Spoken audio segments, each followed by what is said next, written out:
Welcome to Big Ramotha's Adventure. Today is day 15 of our Alaska road trip, the day that we will finally cross the border into Alaska. Guys, excited?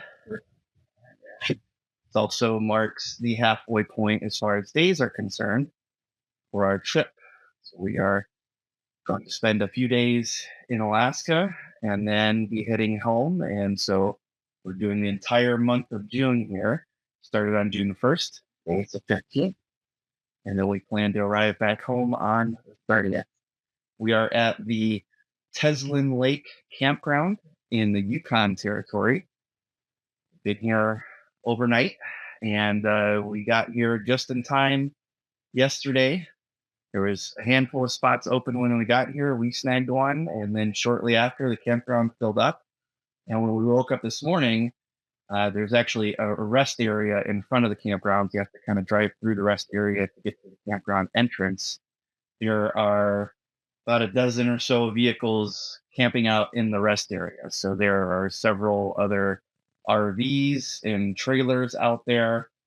And we know that they camped there because they weren't there last night when we went to bed.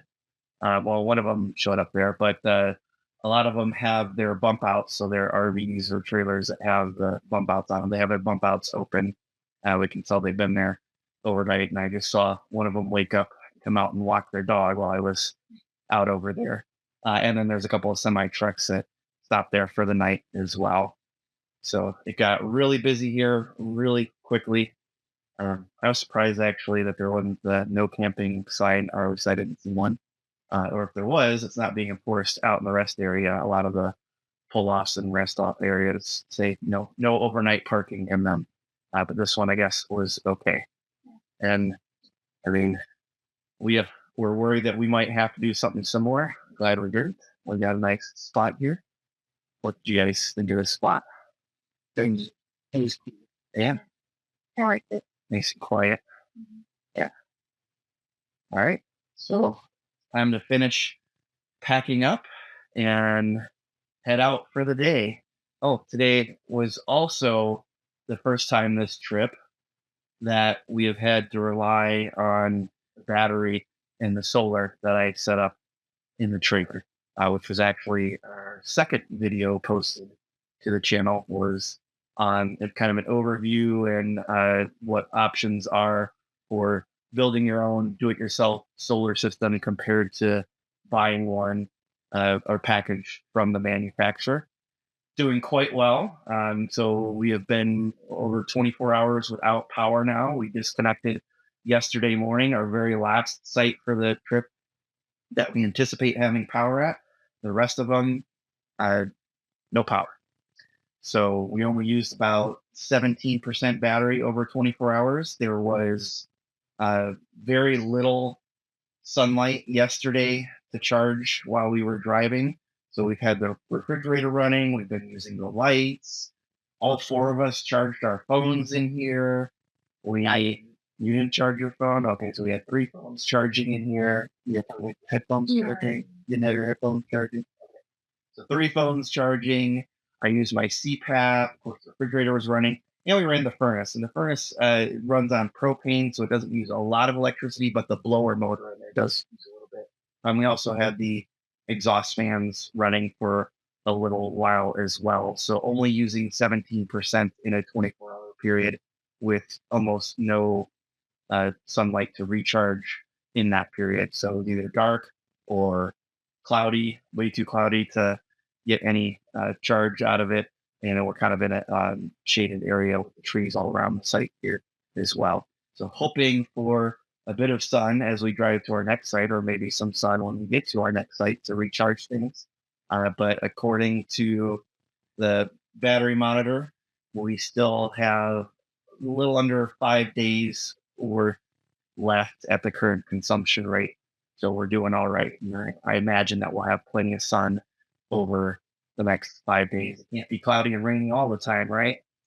Yeah, to get us through. So at least about 17 days, maybe 16, we might find a spot on the way back that has some electricity. More than half the trip will be running off of battery and solar. Pretty cool, huh? Yeah. Yeah. All right. Well, let's finish packing and get back on the road so we can get into Alaska.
Driving for a little over an hour and a half. We are in Whitehorse, Yukon.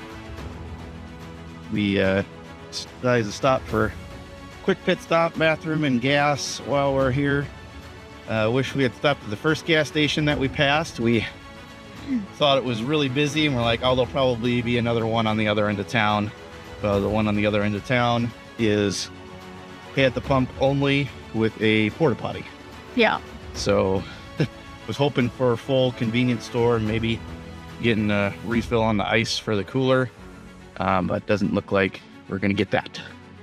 So we got a little under 6 hours left to go to get to our next stop, not including border crossing and any more stops that we need to make.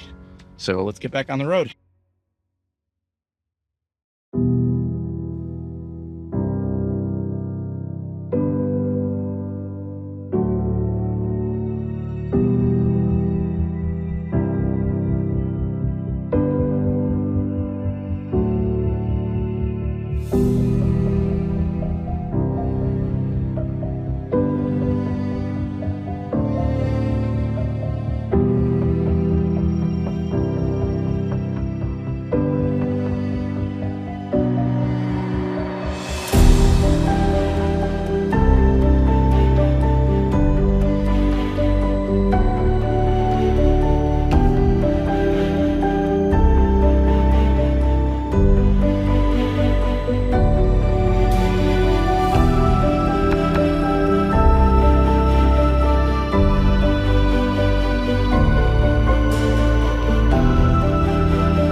just stopped to have some lunch in a little rest stop with a beautiful view of the Kluane Range, which we're going to be driving by for a little bit now.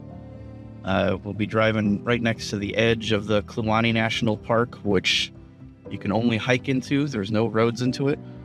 Or I think you can take a bush plane or helicopter in there as well, but it's a pretty remote park.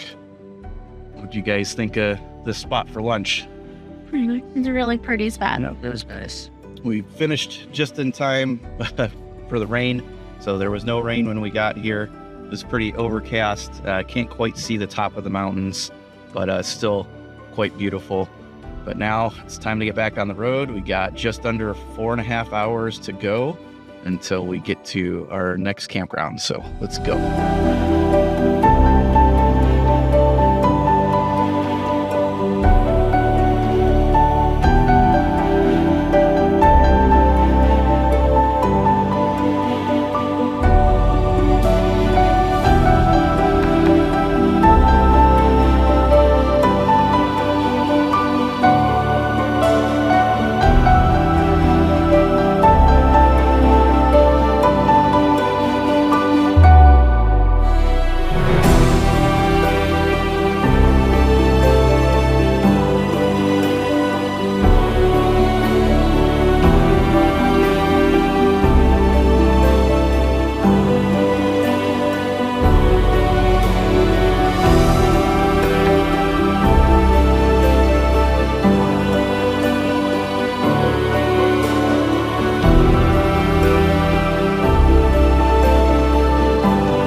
Another quick pit stop in Burwash Landing.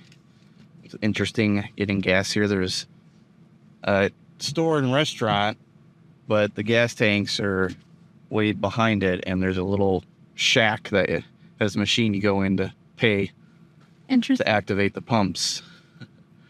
Looks like the rain's catching up with us again, or is starting to sprinkle again. We got just under 3 hours. We're getting fairly close to the border now.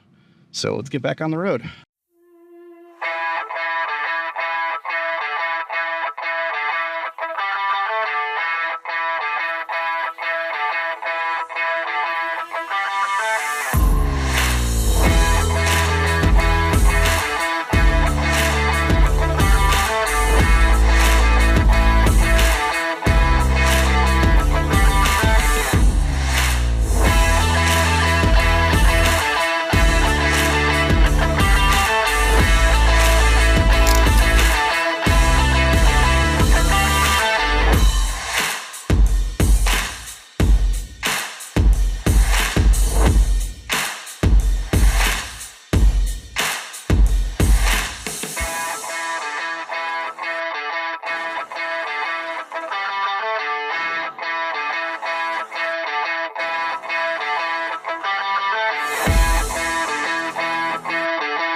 crossed the border into Alaska, and it is the warmest it has been our entire trip. Yes. It is 71 degrees here at the border. We haven't gone through border control or customs yet. That's still a couple miles away, but we are officially in Alaska. Yeah. And only 45 kilometers. It hasn't switched over from kilometers yet for some reason. I think because it's still offline. 38 minutes from our campground, not including the border crossing. So let's get back on the road.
Campground that we planned to go to, Deadman Lake, but in the middle of a construction zone, didn't look like it was very accessible. I think it was still open, but it looked like it would have been a nightmare getting back out of there. Because it's a very long escort and long wait time in between, and there was some kind of sign. Take the next left onto Alaska 2 North. Some kind of sign leaving the campground that you couldn't tell what it was from the road, but I imagine it said something like you have to sit there and wait for a very long time for the pilot car to come by again. Yeah. And get in line to exit. So we decided to continue on. Still got another 48 minutes, and then we'll hit the Tok River State Recreation Site. Alaska 2 North for 44 miles. And hopefully we'll be able to get a spot there. So back on the road.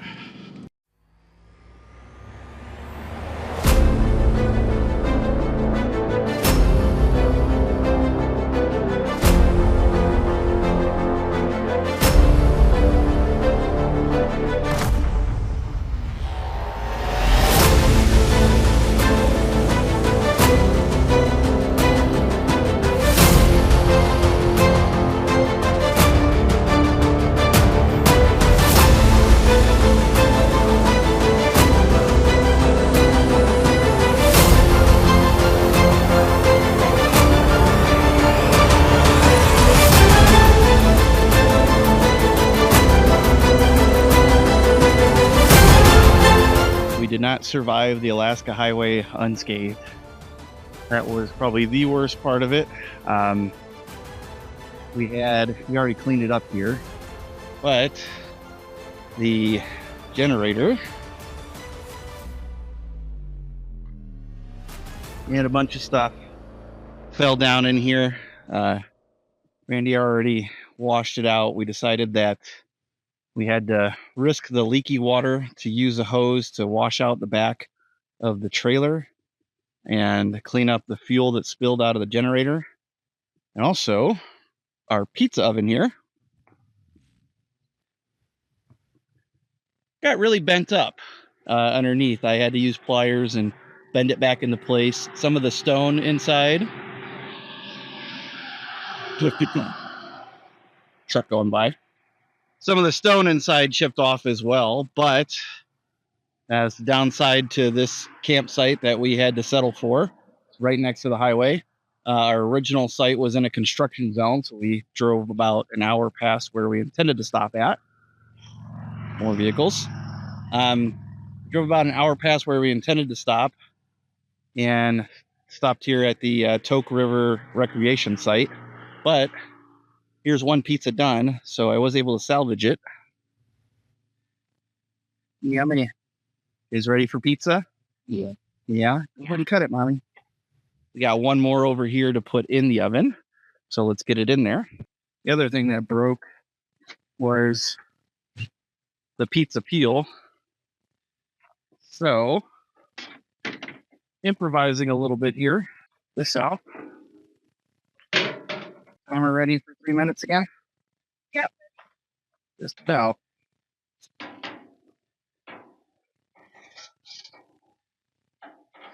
Okay. Get in there. All right. Pizza number 2 in the oven. 3 minutes and this one will be done, but we're all starving because time is it? It is 8:45 and look at how light it still is out here.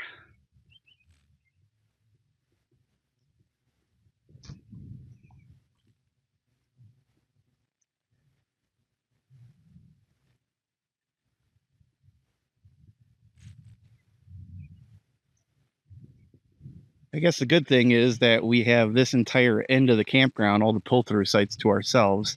There were some nicer looking back-in sites with a view of the river, but they were all taken by the time we got here. So we'll make the best with what we got. We are at the end of day 15. The time is like 10. It is after 10 p.m. Can you believe that? No, it's so bright outside still. There is more than 20 hours, almost 20 and a half hours of daylight here today in Tuk, Alaska. Looks like Tuk, pronounced Tuk. Sun doesn't actually set for another like hour and 45 minutes from now. And it's going to rise in the morning at 3:19 a.m. Isn't that crazy? What do you guys think of the drive today? Yeah. Bumpy is an understatement, huh? Yeah. What did you think what did you think happened at one point? Yeah, we got airtime. Yeah, they thought we got airtime. There was a large dip that wasn't really marked, and we were going about 60 miles an hour and over it, so that was pretty intense. So yeah, the road really, really bad north of Destruction Bay. Everybody says, "Oh, Destruction Bay is terrible." I didn't think Destruction Bay was all that bad. It was not until further north of there. What was that? That was not the gas in Buckwash Landing or something like that. Burwash Landing. So north of Burwash Landing, from about there to the Alaska border, absolutely terrible. Made our drive time take a lot longer than we anticipated. So, like I said earlier, downside of the site that we're at tonight is it is right next to the highway, so we'll get some road noise here and there. But the road just awful north of Burwash, all the way to the Alaska border. We had some slowdowns to see some wildlife. What wildlife did we see today? What are we seeing right now? I think you're falling asleep, aren't you?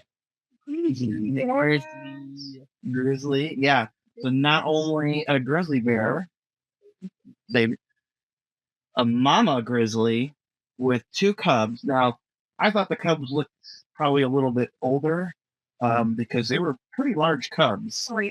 But you could definitely tell that they were cubs that belonged to the mama bear. They're not smaller than the mama, but are still pretty good sized cubs, and they were adorable, weren't they? Yeah. Yeah, we got some excellent pictures of at least one of the cubs. We got a couple of all 3 of them together, but mostly they had their heads down, eating their large dinner at that point, whatever, chowing down on the side of the road on the vegetation and lines and whatnot. And then a little bit further down, what do we see again? Another grizzly. Another grizzly bear. This one, I think, probably a male, looked bigger than the other 3 by quite a bit. They were very blondish in color, so I know they come in a lot of different shades. But these ones are all their hair was like mine. No, oh, that's not nice. And then, what do we see after we saw grizzly bears? Black bear. Black bears, more black bears. So we got pictures of all 4 grizzly bears. We were going a little too fast and didn't see the black bears in time, but we already got lots of pictures of black bears. So this one there was a very black bear, and then right behind it, together with it, was a brown colored black bear. And then what else did we see? A porcupine. A porcupine. We saw a porcupine on the side of the road after we crossed into Alaska. Beautiful drive. I mean, the views the whole way were amazing. Really, especially. What was your favorite views? I think you had the Mountain range. well, Kluane. Kluane, the Kluane Range, especially going around Kluane Lake and all through that area, bordering the national park there. Absolutely beautiful. And we got some nice views of the St. Elias Mountains, which are the youngest mountain range in Canada. And then we saw the Wrangell Mountains. And then we got a decent look. Actually, you can kind of see them out the back of the trailer behind the camera a little bit right now through the trees. It's some clouds, so you just kind of make out the shape mostly of the Alaska range, I believe is what's off there that we're getting close to now. So we've gone through a lot of different mountain ranges. As I mentioned earlier, we had some casualties inside the trailer. So after a long drive, our 7.5-hour drive turned to about 12 hours. Most of it due to having to go really, really, really slow in a lot of spots due to how rough the road was. The roughest pavements I've ever driven on. I've driven on gravel roads are smoother than. Actually, I think we drove on gravel roads on this trip that were smoother than the paved road that we drove on today. And then there was a huge section of construction. They kind of trick you a little bit.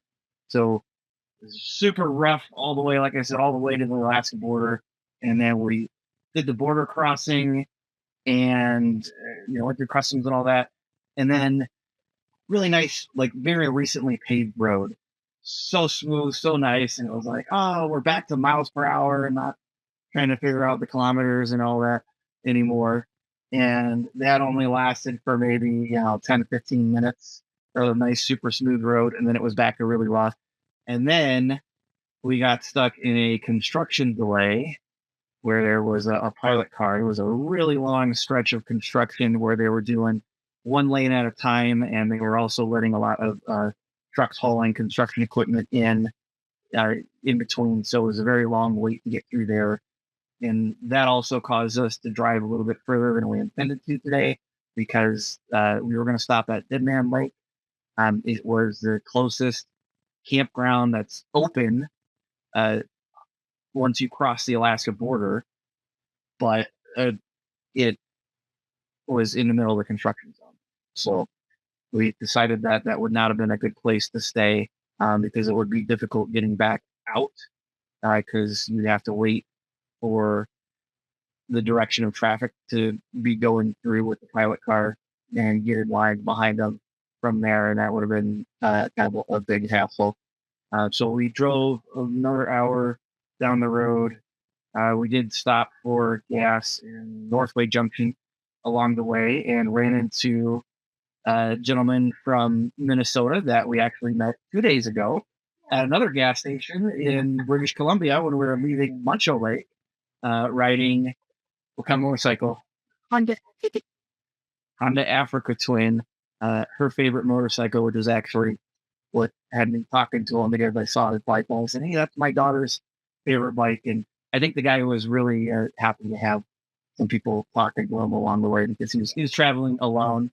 It sounded like a fun long trip that he was having. He's headed to the Arctic Circle and he was a lot of the other ones. Yeah. But he was by himself on that with any of the other groups. Finding spots along the way to pull off and camp, like not actual campgrounds. He was really just pulling off the road. Yeah. Finding little dirt trails to get a short distance off the highway and set up camp. Sounded really cool. And then we were a little concerned getting here as late as we did. We didn't get here until a little after 7 p.m. Which we're an hour behind where we started, so that was 12 hours total of driving today. 5 more than we planned on. We're about 5 more than we planned on. We were concerned that there wasn't going to be any spots available because it is a Saturday, and between the normal traffic traveling the Alaska Highway and this being a state recreation site, we thought there might be a lot of locals here. I think it is mostly locals here. It doesn't look like when we drove around the camp loop, like it was a lot of. It didn't look like there was a lot of out-of-state Alaska Highway drivers like we've seen everywhere else. I think we saw a lot of people turn off before we did at some commercial RV parks and things like that. So it seems like, at least on the other side of the trees over by the river, this is a really nice place. The pull-through sites here, again, very noisy occasionally when a truck comes rolling down the highway, but hopefully it will quiet down. Yeah, it's nice and flat. That was a nice thing too. It's a nice flat site. You can pull to the site, and there's pit toilets right across from us here. So, yep, got everything cleaned up the carnage. The generator had spilled over. I had actually restrapped it at one point. I was actually, after you guys thought we went airborne, the next time I had a chance to pull over, I did, and I came in here and checked, and I saw the strap had come undone that was holding the generator down. It was actually over the generator and the pizza oven. And so I hooked the strap back up and tightened it up, ratcheted it down a little bit harder. Seemed like it was much tighter than it was previously. Apparently still wasn't good enough because when we got here, it was tipped over on its side. There was fuel spilled out. So we had to hook things up. And because the water has been leaking, we've been inside the trailer. We avoided using it. We said, you know what? We got to get this gasoline cleaned up out of here. So we used some Dawn. I hooked up the external hose on the trailer, brought it around the back through the open ramp door, and we sprayed it down, scrubbed it with Dawn. So it got the gas in there off. Got it to where we're not setting off the CO2 sensor anymore. So it'll be safe for us to sleep in here tonight. So we're not breathing in gas fumes all night. We got all that cleaned up. The pizza oven was bent. We had to bend it back into shape, but and a few pieces of stone chipped off, but we made it work. And so what do we got for dinner tonight? Pizza. What do you guys think of that? Pizza out in the middle of nowhere. It was it was really good. What do you think about cooking a pizza in the middle of nowhere, Alaska? Like making a homemade pizza. Totally never done. Probably pretty rare to be done. Yeah. It I think turned out really good. You guys said it was really good. Yeah, we decided normally we like to make our own dough at home and kind of do everything from scratch. But that's a little difficult to do. Yeah, it takes forever. That's a little difficult to do traveling. So we bought some of our canned Pillsbury dough or pizza dough, which comes in a rectangular shape, and you're using circular pizza pan. So a little bit of a challenge to get it out into a circular shape. A little deformed, but it turned out really good. I think everybody's very full and happy. Did that help make up for the rough drive along the? Yeah. Everybody ready for bed now? The worst drive yet. Yeah, and we've got to do that one more time to get home. So. You're walking. Yeah. Now we know kind of what to expect, though. So we'll be a little bit more prepared going back. What do they need to do? You guys should like and subscribe. Make sure you do what he said. We are, again, at the halfway point of our trip, days-wise today. Just about halfway mileage-wise as well. We're pretty close to 4,000 miles. We're anticipating around 8,000 miles total round trip with the route we planned, plus the driving around, sightseeing while the trailer remained in a few different spots that we've done as well. So tomorrow we are heading to Denali National Park and I am super excited. Are you guys excited? Yeah. Denali is the largest mountain in North America. When I was your age, and yeah, both of you guys' ages, it was still known as Mount McKinley. It was renamed to Denali some time ago, and is now it has been a national park for quite a while too. But the weather is supposed to be amazing tomorrow. Well, actually, what did you guys think about the weather? It was better. Yeah. So we still had a lot of rain, and it was pretty cool through the Yukon. But once we got into Alaska, it's in the 70s. But tomorrow in Denali, it's supposed to be 72, clear and sunny. So we have a chance of actually seeing the mountain. What was the statistic on that? 30%. 30%. So they say only 30% of people that visit the national park actually get to see the mountain, because most of the time it ends up being obscured by clouds. So it's looking like the weather should be great as we arrive tomorrow, and will hopefully be part of that 30%. If not, or at least if not from the ground, what are we doing the day after tomorrow? Doing a flight team. Got a flight seeing tour. I know that's what Rayleen's most excited about. So lots of cool stuff coming up still. Again, make sure you do what? Like and subscribe. Thanks again for watching, and we hope to see you in the next one.